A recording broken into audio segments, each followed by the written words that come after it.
Hi friends, காலையில் எழுந்திரிச்சி சமையல் ஒரு பக்கம் பண்ணணுன்னா என்னோடய பாப்பாவை காலையில் எழுந்திரிச்சி எழுப்புறது தாங்க எனக்கு பெரிய டாஸ்க்கே. அவளை எழுப்புறதுக்கு முன்னாடி எனக்கு போதும்னே ஆயிரும். எழுப்பி விட்டுட்டு நம்ம சமையல் வேலையை பண்ண போகலான்னு நினச்சா ரெண்டாவது சோஃபாலேருந்தே அவங்க தூங்குவாங்க. உட்காந்துருந்தே தூங்குவா பாப்பா. அதனால் எப்பவும் எழுப்பி விட்டதுக்கப்புறமா ப்ரெஷ் பண்ண வச்சு குளிக்க வச்சதுக்கப்புறமா நான் என்னோடய சமையல் வேலையவே ஸ்டார்ட் பண்ணுவேன்.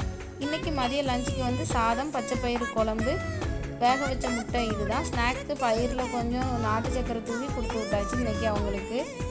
காலைல சாப்பாடுக்கு தோசை இல்லைன்னா இட்லி, இந்த ரெண்டில் ஏதாவது ஒன்று இருக்கிற மாதிரியே பார்த்துக்கிட்டா நமக்கு கொஞ்சம் வேலை மிச்சமாக இருக்குமேன்னு இல்லாமல் அவங்களும் வெறும் வயிற்றோடு போக மாட்டாங்க. அதனால் இந்த ரெண்டில் ஏதாவது ஒன்று கண்டிப்பாக கொடுத்து விட்டுருவேன். காலைல சாப்பிட்டுட்டு போக வச்சுருவேன்.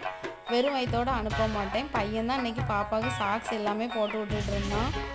எல்லாமே எடுத்து வச்சு ரெடி ஆனதுக்கப்புறமா எங்கள் வீட்டில் அழகாக ஒரு ரோஸ் பூத்துருந்து அதையே பாப்பாவுக்கு தலையில் பறித்து வச்சு விட்டு இன்றைக்கி நல்லபடியாக பிள்ளைங்களை ஸ்கூலுக்கு அனுப்பிவிட்டாச்சு. நெக்ஸ்ட்